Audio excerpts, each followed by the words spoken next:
നമസ്കാരം. എല്ലാ മലയാളി വാർത്താ പ്രേക്ഷകർക്കും നല്ലൊരു ദിവസം ആശംസിച്ചുകൊണ്ട് വാർത്തകളിലേക്ക് ഏവർക്കും സ്വാഗതം. അന്വേഷണ സംഘം പഠിച്ച പണി 18 നോക്കിയിട്ടും രാഹുൽ മാങ്കൂട്ടത്തിനെ പിടികൂടാനായില്ല. രാഹുൽ ഈശ്വരനെ കൈയോടെ പിടികൂടുകയും ചെയ്തു. ഇപ്പോഴിതാ ബലാത്സംഗ കേസിൽ ഒളിവിലായിരുന്ന രാഹുൽ മാങ്കൂട്ടത്തിൽ വോട്ട് ചെയ്യാൻ വരെ എത്തി. പാലക്കാട് കുന്നത്തൂർ മേട്ടിലാണ് രാഹുലിന് വോട്ട്. രാഹുലിനെതിരായ 2 കേസിലും അറസ്റ്റ് തടഞ്ഞതോടെ ഒളിവിലുള്ള MLA പുറത്തേക്ക് വരുമെന്ന അഭ്യൂഹങ്ങൾ ശക്തമായിരുന്നു. അത് ശരിവെച്ചുകൊണ്ട് വോട്ട് ചെയ്യാനായി രാഹുൽ മാങ്കൂട്ടത്തിൽ വരികയും ചെയ്തു. 15 ദിവസത്തിന് ശേഷമാണ് ഒളിവിൽ നിന്നും രാഹുൽ മാങ്കൂട്ടത്തിൽ പുറത്തേക്ക് വന്നത്. തിരക്കില്ലാത്ത സമയത്തായിരുന്നു രാഹുൽ വോട്ട് ചെയ്യാനെത്തിയത്. എല്ലാം കോടതിക്ക് മുന്നിലുണ്ട്, കോടതി തീരുമാനിക്കുമെന്നായിരുന്നു രാഹുലിന്റെ പ്രതികരണം. എന്നാൽ രാഹുലിന്റെ വരവിൽ പാർട്ടിക്ക് ബന്ധമില്ലെന്നും ആശയവിനിമയം ഇല്ലെന്നുമാണ് KPCC നേതൃത്വം വ്യക്തമാക്കുന്നത്. രാഹുൽ മാങ്കൂട്ടത്തിനെതിരായ 2ാം ബലാത്സംഗ കേസിൽ പ്രഥമ ദൃഷ്ട്യാ തെളിവില്ലെന്നാണ് കോടതി കഴിഞ്ഞ ദിവസം വ്യക്തമാക്കിയത്. പരാതിക്ക് പിന്നിൽ സമ്മർദ്ദമുണ്ടെന്ന വാദം തള്ളിക്കളയാനാകില്ലെന്നും രാഹുലിന് മുൻകൂർ ജാമ്യം അനുവദിച്ച് കോടതി വ്യക്തമാക്കിയിരുന്നു. രാഹുൽ ബലാത്സംഗം ചെയ്തെന്ന കേസിനെയും പരാതിയെയും സംശയിച്ചാണ് തിരുവനന്തപുരം പ്രിൻസിപ്പൽ സെഷൻസ് കോടതി മുൻകൂർ ജാമ്യം നൽകിയത്. FIR രജിസ്റ്റർ ചെയ്ത ശേഷം പരാതിക്കാരിയുടെ മൊഴിയെടുത്തതിൽ അസ്വാഭാവികതയുണ്ടെന്നും അതുകൊണ്ട് തന്നെ പരാതിക്ക് പിന്നിൽ സമ്മർദ്ദമുണ്ടാകാനുള്ള സാധ്യത തള്ളിക്കളയാനാകില്ലെന്നും കോടതി വ്യക്തമാക്കിയിരുന്നു. യുവതിക്ക് പരാതിയുമായി മുന്നോട്ട് പോകാൻ താല്പര്യമില്ലായിരുന്നുവെന്ന് മൊഴികളിൽ വ്യക്തമാണ്. കേസിന് ആസ്പദമായ സംഭവം നടന്ന ശേഷവും യുവതിയും രാഹുലും തമ്മിലുള്ള ഇൻസ്റ്റാ ചാറ്റുകളുണ്ട്. പ്രോസിക്യൂഷൻ ഹാജരാക്കിയ ചില ചാറ്റുകളുടെ സ്ക്രീൻഷോട്ടുകൾ പരിശോധിക്കുമ്പോൾ ഉഭയകക്ഷി ബന്ധമാണ് ഉണ്ടായിരുന്നതെന്ന സംശയമുണ്ട്. ചില സ്ക്രീൻഷോട്ടുകൾ മായ്ച്ചു കളഞ്ഞതും സംശയത്തിനിടയാക്കുന്നു. അതിനാൽ പ്രോസിക്യൂഷൻ ഹാജരാക്കിയ തെളിവുകൾ ബലാത്സംഗം നടന്നുവെന്ന് തെളിയിക്കാനാകില്ലെന്ന് കാണിച്ചാണ് മുൻകൂർ ജാമ്യം അനുവദിച്ചത്. കേസ് രാഷ്ട്രീയ പ്രേരിതമാണെന്നായിരുന്നു രാഹുലിന്റെ വാദം. ആ വാദം ശരിവയ്ക്കും വിധത്തിലായിരുന്നു കോടതിയുടെ നിരീക്ഷണം. ഉപാധികളോടെയാണ് മുൻകൂർ ജാമ്യം നൽകിയത്. 2 ആഴ്ച കൂടുമ്പോഴുള്ള തിങ്കളാഴ്ച അന്വേഷണ സംഘത്തിന് മുന്നിൽ ഹാജരാകണം. രാവിലെ 10 മുതൽ 11 വരെയാണ് ഹാജരാകേണ്ടത്. അന്തിമ കുറ്റപത്രം നൽകും വരെയോ അല്ലെങ്കിൽ 3 മാസമോ ഹാജരാകണം. അറസ്റ്റ് ചെയ്താൽ വിട്ടയക്കണം എന്നതടക്കമാണ് ഉപാധികൾ. എന്നാൽ ജാമ്യം റദ്ദാക്കാൻ ഹൈക്കോടതിയെ സമീപിക്കാനാണ് പ്രോസിക്യൂഷൻ നീക്കം. ബാംഗ്ലൂരിൽ താമസിക്കുന്ന 23-കാരിയായ മലയാളി യുവതിയെ പത്തനംതിട്ടയിലെ ഹോം സ്റ്റേയിൽ ബലാത്സംഗം ചെയ്തെന്നായിരുന്നു കേസ്. KPCC പ്രസിഡന്റായിരുന്നു യുവതി ആദ്യം പരാതി നൽകിയത്.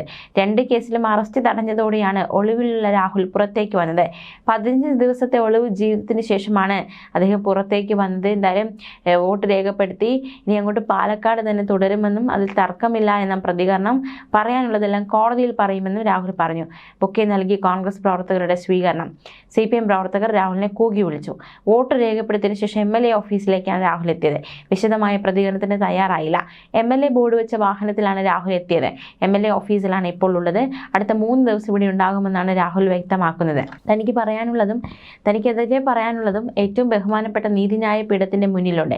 ഇനി കോടതി തീരുമാനിക്കട്ടെ. എന്തായാലും സത്യം ജയിക്കുമെന്നുള്ള കോൺഫിഡൻസ് തനിക്കുണ്ട്. കോടതിയാണ് തീരുമാനം ഉണ്ടാക്കേണ്ടതും തീർപ്പുണ്ടാക്കേണ്ടതും. അതിനപ്പുറത്തേക്ക് തനിക്ക് തൽക്കാലം ഒന്നും പറയാനില്ല. പറയാനുള്ളതെല്ലാം താൻ കോടതിയിൽ പറയും. തനിക്കെതിരെ പറയാനുള്ളത് കോടതിയിൽ തന്നെ പറയാനുള്ള സ്വാതന്ത്ര്യമുണ്ടല്ലോ. ഇതൊരു ജനാധിപത്യ രാജ്യമാണല്ലോ. അതിനപ്പുറം ഒന്നും പറയാൻ താൻ ഉദ്ദേശിക്കുന്നില്ല. ഞാൻ ഇവിടെ തന്നെ ഉണ്ടാകും. അതിലൊരു തർക്കവുമില്ല. മറ്റു വിഷയങ്ങളോടുള്ള ചോദ്യത്തിന് രാഹുൽ പ്രതികരിക്കാൻ തയ്യാറായില്ല. തദ്ദേശ തിരഞ്ഞെടുപ്പിന്റെ 2ാം ഘട്ടം നടക്കുന്ന വൈകുന്നേരം 4:45 രാഹുൽ മാങ്കൂട്ടത്തിൽ പാലക്കാട് എത്തിയത്. 2 ബലാത്സംഗ കേസുകളാണ് രാഹുലിനെതിരെ എടുത്തിരുന്നത്. അതിൽ 2ാമത്തെ കേസിൽ മുൻകൂർ ജാമ്യം അനുവദിച്ചിരുന്നു. കഴിഞ്ഞ മാസം നവംബർ 27 തിരഞ്ഞെടുപ്പ് പ്രചാരണത്തിനിടെ മുങ്ങിയ രാഹുൽ മാങ്കൂട്ടത്തിൽ 15 ദിവസമായിട്ട് ഒളിവിലായിരുന്നു. അതേസമയം രാഹുൽ മാങ്കൂട്ടത്തിനെതിരായ 2ാമത്തെ ബലാത്സംഗ കേസിൽ മുൻകൂർ ജാമ്യം അനുവദിച്ച തിരുവനന്തപുരം പ്രിൻസിപ്പൽ സെഷൻസ് കോടതി ഉത്തരവിനെതിരെ ഹർജിയുമായി സർക്കാർ ഹൈക്കോടതിയിൽ. വസ്തുതകൾ പരിഗണിക്കാതെയുള്ള ഉത്തരവെന്നാണ് ഹർജിയിൽ പ്രോസിക്യൂഷൻ പറയുന്നത്. സർക്കാർ നിർണായകമായ നീക്കമാണ് ഹർജിയിലൂടെ നടത്തിയിരിക്കുന്നത്. ഹർജിയിൽ പ്രധാനമായി സർക്കാർ വാദിക്കുന്നത് രാഹുൽ മാങ്കൂട്ടത്തിനെതിരായ കേസിൽ തിരുവനന്തപുരം പ്രിൻസിപ്പൽ സെഷൻസ് കോടതി ഇന്നലെ മുൻകൂർ ജാമ്യം അനുവദിച്ചത് വസ്തുതകൾ പരിഗണിക്കാതെ എന്നാണ്. രാഹുൽ മാങ്കൂട്ടത്തിനെതിരായ 2ാം ബലാത്സംഗ കേസിൽ പ്രഥമ ദൃഷ്ട്യാ തെളിവില്ലെന്നാണ് കോടതി വ്യക്തമാക്കിയത്. പരാതിക്ക് പിന്നിൽ സമ്മർദ്ദമുണ്ടെന്ന വാദം തള്ളിക്കളയാനാകില്ലെന്നും രാഹുലിന് മുൻകൂർ ജാമ്യം അനുവദിച്ച് കോടതി വ്യക്തമാക്കിയിരുന്നു. രാഹുൽ ബലാത്സംഗം ചെയ്തെന്ന കേസിനെയും പരാതിയെ സംശയിച്ചാണ് തിരുവനന്തപുരം പ്രിൻസിപ്പൽ സെഷൻസ് കോടതി മുൻകൂർ ജാമ്യം നൽകിയത്. FIR രജിസ്റ്റർ ചെയ്ത ശേഷം പരാതിക്കാരുടെ മൊഴിയെടുത്തതിൽ അസ്വാഭാവികതയുണ്ടെന്നും കോടതി നിരീക്ഷിച്ചു.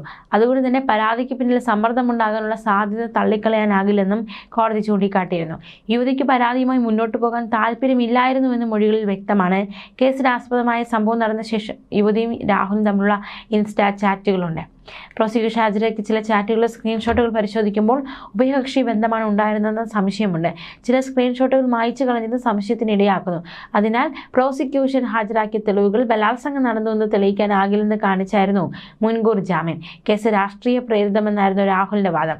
ആ വാദം ശരിവയ്ക്കും വിധത്തിലായിരുന്നു കോടതിയുടെ നിരീക്ഷണവും. ബംഗളൂരിൽ താമസിക്കുന്ന 23-കാരിയായ മലയാളി യുവതിയെ പത്തനംതിട്ടയിലെ ഹോം സ്റ്റേയിൽ ബലാത്സംഗം ചെയ്തെന്നായിരുന്നു കേസ്. KPCC പ്രസിഡന്റിനായിരുന്നു യുവതി ആദ്യം പരാതി നൽകിയത്. അതേസമയം കസ്റ്റഡി കാലാവധി തീർന്നതിനെ തുടർന്ന് രാഹുൽ ഈശ്വർ വീണ്ടും റിമാൻഡിൽ. രാഹുൽ മാങ്കൂട്ടത്തിനെതിരെ പരാതി നൽകിയ യുവതിയെ സമൂഹ മാധ്യമത്തിലൂടെ അവഹേളിച്ചെന്ന കേസിലാണ് കഴിഞ്ഞ 12 ദിവസമായി രാഹുൽ ഈശ്വർ റിമാൻഡിൽ കഴിയുന്നത്. ജാമ്യാപേക്ഷ 2 തവണ Thiruvananthapuram additional chief judicial magistrate തള്ളിയിരുന്നു. ജാമ്യാപേക്ഷ ഈ മാസം 15-ന് വീണ്ടും പരിഗണിക്കും. പ്രതി അന്വേഷണവുമായി സഹകരിക്കുന്നില്ലെന്നും വീഡിയോ ചിത്രീകരിച്ച് മൊബൈൽ ഫോൺ കണ്ടെത്താനായില്ല എന്നും പാസ്വേഡ് നൽകാത്തതിനാൽ ലാപ്ടോപ്പ് പരിശോധിക്കാനാകുന്നില്ലെന്നുമാണ് പോലീസ് പറയുന്നത്. കോടതി റിമാൻഡ് നോട്ട് എഴുതിയതിനെ തുടർന്ന് ഫോർട്ട് ആശുപത്രിയിലും തുടർന്ന് ഓർത്തോ പരിശോധനയ്ക്കായി ജനറൽ ആശുപത്രിയിലും പരിശോധനയ്ക്ക് എത്തിച്ചിരുന്നു. കോടതി നിലപാടിനെ കുറിച്ച് ഒന്നും പറയാനില്ല എന്നായിരുന്നു രാഹുൽ ഈശ്വറിന്റെ പ്രതികരണം. ഇക്കഴിഞ്ഞ ഡിസംബർ 6-ന് രാഹുൽ മാങ്കൂട്ടത്തിനെതിരെ പരാതി നൽകിയ യുവതിയെ സമൂഹ മാധ്യമത്തിലൂടെ അപമാനിച്ചെന്ന കേസിൽ രാഹുൽ ഈശ്വർ നൽകിയ ജാമ്യ ഹർജി കോടതി തള്ളിയിരുന്നു. തിരുവനന്തപുരം 1-ാം ക്ലാസ് മജിസ്ട്രേറ്റ് കോടതിയാണ് ജാമ്യം തള്ളിയത്. കേസിലെ FIR വായിക്കുക മാത്രമാണ് വീഡിയോയിൽ ചെയ്തതെന്നും പരാതിക്കാരി അവഹേളിക്കുന്നതെന്നും അതിലില്ലെന്നുമായിരുന്നു രാഹുൽ ഈശ്വർ വാദിച്ചത്. പോസ്റ്റ് പിൻവലിക്കാമെന്നും രാഹുൽ അഭിഭാഷകൻ വാദിച്ചിരുന്നു. എന്നാൽ രാഹുൽ അന്വേഷണവുമായി സഹകരിക്കുന്നില്ലെന്നും വീണ്ടും കസ്റ്റഡിയിൽ ചോദ്യം ചെയ്യേണ്ട ആവശ്യമുണ്ടെന്നും പ്രോസിക്യൂഷനും വാദിച്ചു. ഇരകളെ അവഹേളിച്ച മുമ്പും രാഹുൽ പോസ്റ്റുകൾ ഇട്ടിട്ടുണ്ടെന്നും ഈ കേസിൽ ജാമ്യം അനുവദിക്കുന്നത് സമൂഹത്തിന് തെറ്റായ സന്ദേശം നൽകുമെന്നും പ്രോസിക്യൂഷൻ വാദിച്ചു. ഇത് കണക്കിലെടുത്തായിരുന്നു ജാമ്യ ഹർജി തള്ളിയത്.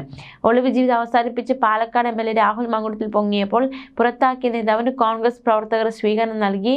വോട്ട് ചെയ്യാനെത്തിയ രാഹുലിനെ ബൊക്കെ നൽകി കോൺഗ്രസ് പ്രവർത്തകർ സ്വീകരിച്ചു. ന്യൂസ് ഡെസ്ക് മലയാളി വാർത്ത.